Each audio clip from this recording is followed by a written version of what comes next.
दोस्तों, हरे कृष्णा। मैं हिमानी गोस्वामी स्वागत करती हूँ आपका अपने YouTube चैनल यश भक्ति वीडियोस में। जय भोलेनाथ।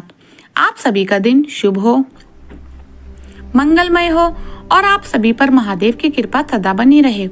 आज सुनिए फाल्गुन मास महात्म्य के आगे की कथा। श्री सूत जी कहते हैं, एक समय दशा देश के राजा वृषबहु की पत्नी सुमति अपने नवजात शिशु के साथ असंध्य रोग की शिकार हो गई थी। इसलिए दृष्टिबुद्ध राजा ने उसे वन में त्याग दिया। वहां पर अनेक तरह के कष्ट भोगती हुई वह प्रयास पूर्वक आगे बढ़ने लगी। बहुत दूर जाने पर उसने वैश्य का एक नगर देखा जिसमें बहुत से स्त्री पुरुष रहा करते थे। उस नगर का रक्षक एक बहुत बड़ा महाजन वैश्य था जो कि पद्मकर के नाम से प्रसिद्ध था। वह दूसरे कुबेर के समान धनवान था और वैश्य राजा के घर में सेवा टहत का कार्य करने वाली कोई दासी उधर ही आ रही थी। वहां दूर से ही राजा पत्नी को देखकर उसके पास आई।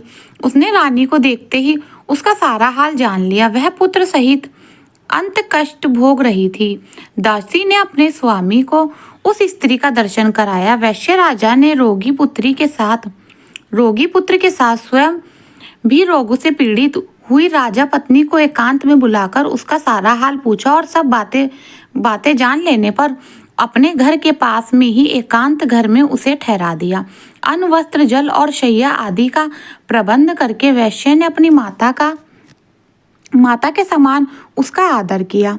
उस घर में सुरक्षित होकर रहती हुई राजपथ के व्रण और यक्षमा आदि रोगों की शांति नहीं हुई। उधर कुछ ही दिनों में रानी का पुत्र भी घाव से पीड़ित होकर वैद्य की पहुंच से बाहर हो गया, अर्थात वैद्य भी उसका इलाज नहीं कर पाए और वह मृत्यु को प्राप्त हो गया। अपने पुत्र के मर जाने पर रानी को बड़ा दुख हुआ और वह दुख से ग्रस्त होकर मूर्छित हो गई और टूटी हुई बेल के समान धरती पर गिर पड़ी। फिर होश आने पर वैश्य ने स्त्रियों ने उसे बहुत समझाया, फिर भी वह बहुत दुखी होकर विलाप करने लगी कि हाँ, पुत्र बंधुआ की त्यागी हुई अपनी इस दीन और अनाथ माता को छोड़कर तुम कहाँ चले गए। जब वह इस प्रकार विलाप कर रही थी, उसी समय ऋषभ नाम से प्रसिद्ध एक शिव योगी वहां आ पहुंचे। वैश्य राजा ने अर्घ देकर उसका आदर सत्कार किया, जिसके बाद वे शोकग्रस्त राजा पत्नी के पास जाकर इस प्रकार कहने लगे, बेटी, तुम इतना क्यों रो रही हो? संसार में किसका जन्म हुआ है और कौन मृत्यु को प्राप्त हुआ? ये शरीर आदि जल के समान क्षण भंगुर है। कभी इसके होने का भ्रम होता है तो कभी यह शांत हो जाते हैं और कभी पुनः इसकी स्थिति होती है। इसलिए फेन अर्थात झाग के समान इस शरीर की मृत्यु होने पर विद्वान पुरुष शोक नहीं किया करते। सात्विक आदि तीनों गुणों माया से उत्पन्न होते हैं और इन्हीं तीन गुणों से शरीर की उत्पत्ति होती है। वर्तमान संसार में जीव अपने कर्मों के बंधन से बंधकर बार बार ऐसे सुख अथवा दुखम अवस्था को प्राप्त होता है जिसका अनुमान करना अत्यंत कठिन है, जिसकी आयु एक कल्प तक की मानी गई है। ऐसे देवताओं की स्थिति में भी उलटफेर होता रहता है। फिर जो अनेक प्रकार के रोगों से ग्रस्त हैं, ऐसे मनुष्य देहधारी प्राणियों की तो भला बात ही क्या है। कोई काल को ही इस संसार की उत्पत्ति के कारण बताते हैं, कोई कर्म को और कोई गुणों को इसका कारण मानते हैं। वस्तुतः काल, कर्म और गुण तीनों से ही शरीर का घना हुआ है। इसलिए अगर तुम जब बुढ़ापा और मृत्यु को जीतना चाहती हो तो मृत्यु को जीतने वाले सबके ईश्वर भगवान उमापति की शरण में जाओ। तभी तक मृत्यु का घोर भय है और जन्म तक मृत्यु का जराव स्थित का भय है। जब तक कि जीव भगवान शिव की चरण कमलों की शरण में नहीं जाता, अत्यंत भयंकर संसार में तरह तरह के दुखों का अनुभव करके मनुष्य का मन जब उसकी ओर से विरक्त हो जाता है, उस समय उसे भगवान महेश्वर का ध्यान करना चाहिए। जो मन से भगवान शिव की ध्यान रूपी रस मात्र का पान करता है, उस पुरुष को फिर संसार के विषय रूपी मदिरा को पीने की तृष्णा नहीं होती। इस प्रकार शिव योगी ने अनुनय पूर्वक जब रानी को समझाया, तब उसने उन्हीं को गुरु मानकर उनके चरण कमलों में प्रणाम करके कहा कि हे भगवान, जिसका एकलौता पुत्र मर गया हो, जिसे प्रिय बंधुओं ने त्याग दिया हो और जो महान रोगों से अत्यंत पीड़ित रहती हो, ऐसे मुझ अभागनी के लिए मृत्यु के सिवा भला दूसरा कोई गति है। इसलिए मैं इस शिशु के साथ ही प्राण त्याग देना चाहती हूँ। मृत्यु के समय जो आपका दर्शन हो गया, मैं इतनी से ही कृतज्ञ हूँ। रानी की यह बात मान सुनकर दयानिधान शिव योगी मरे हुए बालक के पास आए और शिव मंत्र से अभिमंत्रित भस्म लेकर उसके मुंह में डाल दिया। विभूति के पड़ते ही वे मरा हुआ बालक प्राण युक्त हो गया, अर्थात उसके मृत शरीर में चेतन आ गई। तब शरीर इंद्रियों से पहले की तरह शक्ति आ गई और वह दूध पीने की इच्छा से रोने लगा। तब नेत्रों में आनंद के आंसू बहती हुई रानी ने झटपट कर अपने बालक को अपनी गोद में उठा लिया और उसे छाती से लगाकर अपूर्व आनंद में डूब गई। जिसके बाद शिव योगी ने माता और बालक के विषैले घाव से युक्त शरीर में उस भस्म को ही स्पर्श कराया। उससे उन दोनों के शरीर से दिव्य हो गए। उन्होंने देवताओं के समान क्रांति मान स्वरूप धारण कर लिया। जिसके बाद ऋषभ ने रानी से कहा कि बेटी, तुम दीर्घ काल का जीवित रहो। जब तक इस संसार में जीवित रहोगी, तब तक वृद्ध व्यवस्था तुम्हारा स्पर्श नहीं कर सकेगी। साध्वी, तुम्हारा यह पुत्र लोक में भाद्रय नाम से प्रसिद्ध होगा और अपना राज्य भी प्राप्त कर लेगा। तब तक तुम इन्हीं वैश्य राजा के घर में रहो, जब तक कि तुम्हारी पुत्र पूरी तरह से विद्वान न हो जाए। इस प्रकार ऋषभ योगी ने भस्म की शक्ति से मरे हुए राजकुमार को जीवित करके अपने अभीष्ट स्थान को प्रस्थान किया। भाद्रय उन्हीं वैश्य राजा के घर में आगे बढ़ने लगा। वैश्य के भी सुनाए नामक एक पुत्र था, जो कि राजकुमार का सखा हुआ।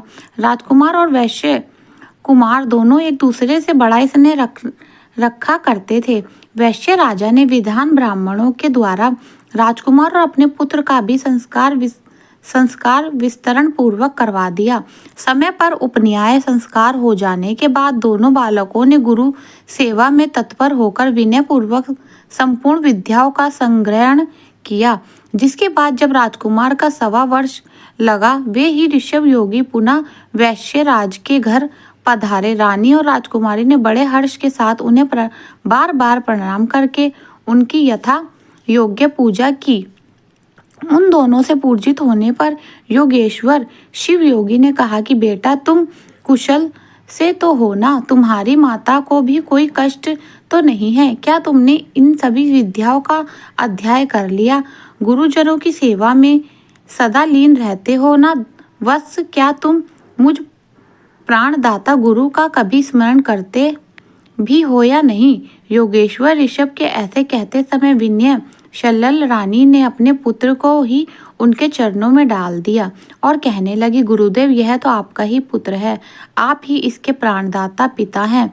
आप दया करके अपने इस शिष्य को अनुग्रहित करें और इसे सत्पुरुष के उत्तम मार्ग शुभ कर्म का उपदेश दीजिए। रानी के द्वारा इस प्रकार प्रसन्न करे जाने पर परम बुद्धिमान शिव योगी ने राजकुमार को सन्मार्ग का उपदेश दिया।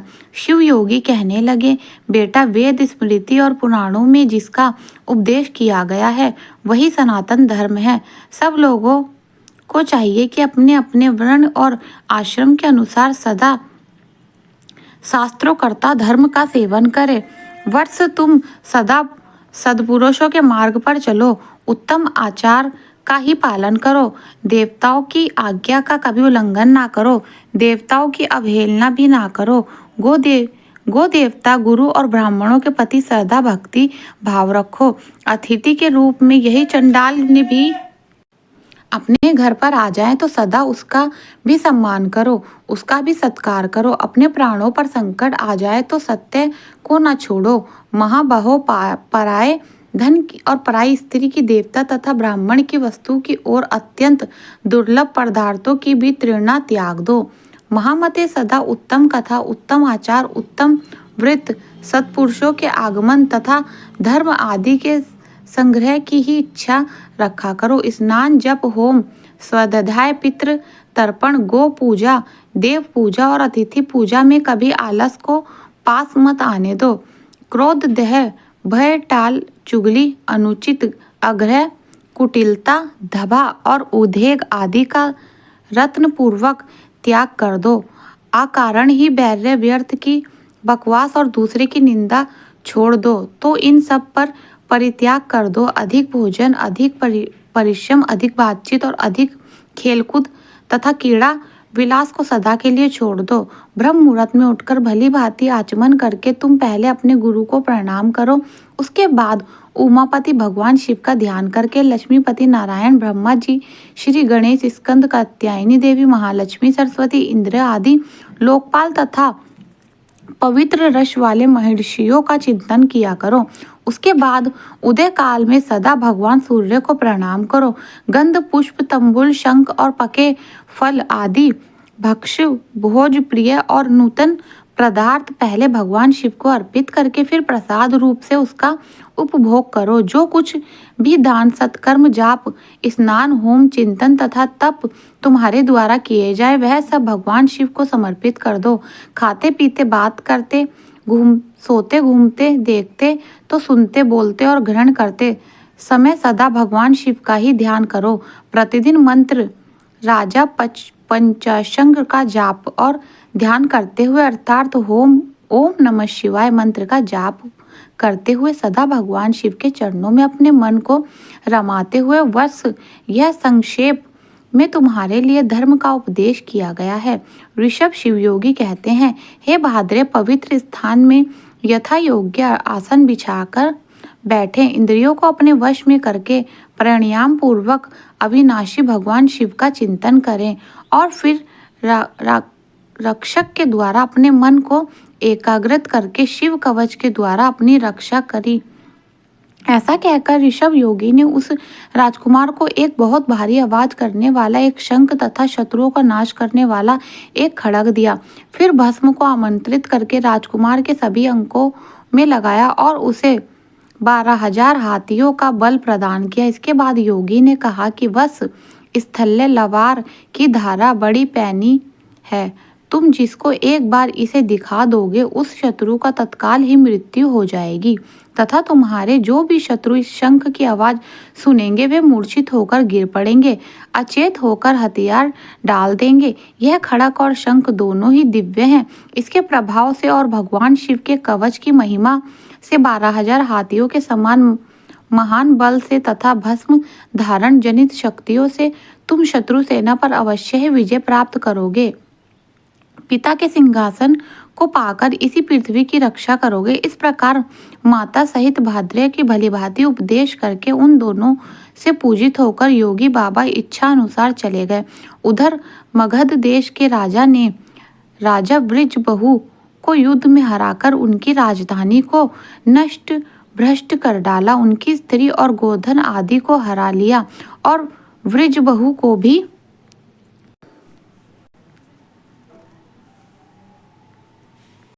जवान राजकुमार भद्रे ने भी यह समाचार सुना कि शत्रुओं ने मेरे पिता को बांध लिया, मेरी माताओं को भी हर लिया और दशा देश के राज्य भी नष्ट कर दिए। यह सुनकर राजकुमार भद्र सिंह की भांति गर्जना करने लगा। फिर उसने शंख और खड्ग ले लिए, कवच पहन और घोड़े पर सवार होकर वह शत्रुओं को जीतने की इच्छा से बड़े वेग से उस स्थान पर आया जहां मगध सेना भरी हुई थी। राजकुमार शीघ्र शत्रुओं की सेना में घुस गया और धनुष को कान तक खींचकर बाणों की वर्षा करने लगा। राजकुमार के बाणों की मार खाकर शत्रु भी उस पर टूट पड़े और बड़ी तेजी से भयंकर बाणों द्वारा उसे घायल करने लगे। युद्ध के लिए उन्मत्त शत्रुओं के अस्त्र शस्त्रों की वर्षा से घायल होकर भी धीरवर राजकुमार रणभूमि में जरा भी विचलित नहीं हुआ। वह शिव कवच से पूरी तरह सुरक्षित था। मगध सैनिकों के अस्त्र वर्षा का सामना करते हुए ही वीरभद्रु ने शत्रु सेना में प्रवेश करके बहुत से रथों, हाथियों और पैदल सैनिकों को बड़ी जल्दी ही मार गिराया। रणभूमि में ही एक रथी सहित मारकर राजकुमार ने अपने रथ पर अधिकार कर लिया और अपने मित्र वैश्य कुमार को सारथी बनाकर अब युद्ध के मैदान में घूमना प्रारंभ कर दिया। ऐसा लगता था मानो हीरो के झुंड में कोई शेर घूम रहा हो। तब शत्रु सेना के सभी बलवान सेनापति अपने धनुष उठाए क्रोध में भरकर केवल उसी की ओर दौड़ा पड़े। यह देखकर राजकुमार भद्र उन आक्रमणकारियों के सामने अपना भयंकर खड्ग उठाए उन्हें अपना पराक्रम दिखाने के लिए आगे बढ़े। चमकती हुई विकराल तलवार को देखते ही सब सेनापति सहस उसके प्रभाव से प्रतिहार से हाथ धो बैठे। उस रणभूमि में जो सैनिक उस चमचमाती हुई तलवार को देख लेते उन सबकी तुरंत ही मृत्यु हो जाई करती। बाद भद्रा ने शत्रुओं ने सभी सेना का नाश करने के लिए अतिशीघ्र गर्जना करने वाले उस महाशंख को बजाया। उस शंख ध्वनि को सुनते ही सब शत्रु मूर्छित होकर धरती पर गिर पड़े।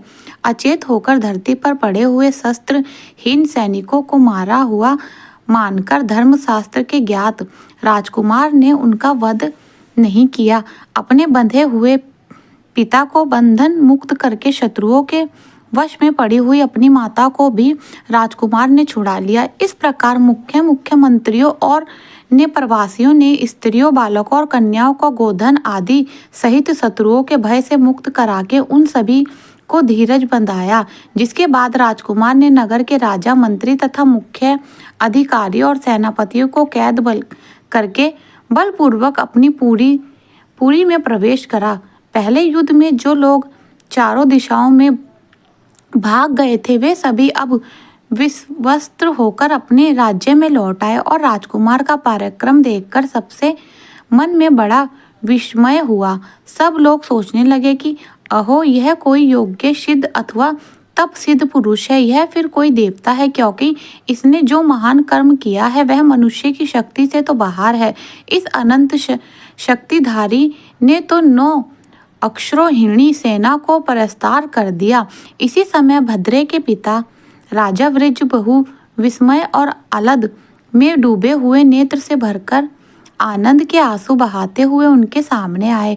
राजकुमार ने प्रेम से विबल होकर अपने पिता को प्रणाम किया। तब राजा ने पूछा, महामते तुम कौन हो? देवता हो या मनुष्य अथवा कोई गंधर्व तो नहीं हो? तुम्हारे माता पिता कौन हैं? तुमने हमें और हमारी स्त्रियों को किस कारण से शत्रुओं के बंधन से छुड़ाया है? तुम्हारा नाम क्या है? तुम्हारा देश कौन सा है? तुम्हारे इस क्षण से बंधु बंधुआ समेत मैं 1000 जन्मों में भी मुक्त नहीं हो सकता। इन पुत्रों, इन पत्नियों तथा इन राज्य और नगर को छोड़कर मेरे मन तो तुम्ही में ही प्रेम पूर्वक बंधा हुआ है। तब भाद्रे ने कहा, राजन, यह मेरी सखा वैश्य पुत्र है, इसका नाम सुनाया है। मैं इसी के सुंदर घर में अपनी माता के साथ रहता हूँ। मेरा नाम भाद्रे और मैं अपने वृत्तांत आपको बाद में बताऊंगा। इस नगर आप स्त्रियों और मित्रजनों के साथ नगर में प्रवेश कीजिए और शत्रुओं का भय छोड़कर सुख से रहिए। जब तक मैं पुनः लौटकर ना आऊं तब तक इन शत्रुओं को मत छोड़िएगा। ऐसा कहकर राजकुमार भद्रे राजा ने की आज्ञा से अपने घर को आया और वहां आकर उसने अपनी माता का सब समाचार कहा सुनाया। रानी ने प्रसन्न होकर अपने पुत्र को हृदय से लगा लिया और वैश्य राजा ने भी प्रेम से राजकुमार का आलिंगन करके उसका विशेष सत्कार किया। उधर महाराज वृज बहु स्त्री, पुत्र और मंत्रियों के साथ अपने राजमहल में प्रवेश करके बड़े प्रसन्न हुए। वह रात बिताने पर योगियों में श्रेष्ठ ऋषभ महारानी सिमत्रिणी के पति राजा चंद्रगंत के पास गए और रायु की उत्पत्ति तथा उनके अलौकिक पराक्रम की वर्णना करके एकांत में प्रेम पूर्वक बोले, राजन, तुम अपनी पुत्री कीर्ति मालिनी का विवाह राजकुमार भद्रू के साथ कर दो। इस प्रकार निषद राजा को समझकर योगी ऋषभ वहां से चले गए। इसके बाद राजा चंद्रगद ने वैवाहिक मंगल के लिए उपयुक्त शुभ मुहूर्त में भद्रा को बुलाया और अपनी कीर्ति मालिनी नामक पुत्री उनके साथ ब्याह दी। भद्रा के पिता राजा बृजबहु को भी बुलाकर निषद राजा ने मंत्री सहित उनकी आगवानी की और नगर में आने पर उन सभी का यथावत सत्कार किया। बृजबहु ने देखा शत्रुओं का नाश करने वाले भद्रुव विवाह करके मेरे चरणों में प्रणाम कर रहा है। तब उन्होंने बड़े प्रेम से हर्ष से उठकर उसे अपने हृदय से लगा लिया और निषद रजत से कहा, चंद्रगत जी, आपका यह दामाद बड़ा बलवान है। मैं इसके वंश और जन्म का यथार्थ परिचय सुनाना चाहता हूँ। इनके इस प्रकार सुनने पर निषद राजा ने उनसे एकांत में मिलकर हंसते हुए कहा, महाराज, यह तो आपका ही पुत्र है। बाल्यावस्था में जब यह योग से पीड़ित था और इसकी माता भी योग से व्याकुल रहती थी, तब अपने माता सहित इस बालक को वन में त्याग दिया था। बालक के साथ वन में घूमती हुई असह्य नारी देवयोग में एक वैश्य के घर में जा पहुंची। वैश्य ने कहा, उसकी रक्षा की, फिर आपका यह बालक रोग से अत्यंत पीड़ित होकर मर गया, किंतु किसी योगी राजा ने आकर इसे पुनः जी कर दिया। योगीराज का नाम ऋषभ है। शिव योगी ऋषभ के ही प्रभाव से यह माँ बेटे देवताओं के समान दिव्य रूप को प्राप्त हुए हैं। इन्हीं के दिए हुए शत्रुनाशक खड़ग और शंख के द्वारा शिव कवच से सुरक्षित होकर भद्रु ने युद्ध में शत्रुओं पर विजय पाई है। यह अकेले ही 12,000 हाथियों का बल धारण करते हैं। यह सभी विद्याओं से पारंगत हैं। अब ये मेरे दामाद भी हो गए हैं, अतः आप इन्हें और इनकी पतिव्रता माताओं के साथ लेकर अपने नगर को जाइए, इससे आप उत्तम कल्याण के भागी होंगे। यह सब बातें बताकर राजा चंद्रघन अपने निवास की ठहरी हुई राजा की श्रेष्ठ पत्नी को वहां से ले आए। वे वस्त्र आभूषणों से विभूषित थी। उन्होंने बृजबहु को रानी से मिलाया। यह सब वृत्तांत सुनकर और देखकर राजा बृजबहु बहुत लज्जित हुई और मूर्खतावश उनके द्वारा जो अनिश्चित कर्म हो गया था उसकी वे खुद ही निंदा करने लगे। पत्नी और पुत्र के दर्शन से उन्हें बड़ी खुशी हुई। उनके सभी अंगों में रोमांच हो आया और उन्होंने दोनों के हृदय से लगा लिया। इस प्रकार निषद राजा ने पूजित और प्रसन्न होकर राजा बृजबहु ने अपनी बड़ी रानी को, राजकुमार भद्र को और पुत्र वधू कीर्ति मालिनी को भी साथ लेकर परिवार सहित अपनी राजधानी को प्रस्थान किया। वहां जाकर भद्रे ने समस्त पुरावास को आनंदित किया। समय आने पर उसके पिता जब स्वर्गवासी हो गए, तब युवावस्था में अद्भुत पराक्रम में भद्रे ने ही संपूर्ण पृथ्वी पर शासन किया और ब्रह्म ऋषियों के समीप मगध राजा हेमरथ से मित्रता छोड़कर उन्हें अपने बंधन से मुक्त कर दिया। जय भोलेनाथ। आज के अध्याय में बस इतना ही। इसके आगे की कथा आप सभी आने वाले अध्याय में जरूर सुनिएगा। अगर मेरा वीडियो आपको पसंद आया हो तो प्लीज़ मेरे चैनल को लाइक, शेयर, सब्सक्राइब करना ना भूलें और कमेंट बॉक्स में ओम नमः शिवाय जरूर लिखें। राधे राधे।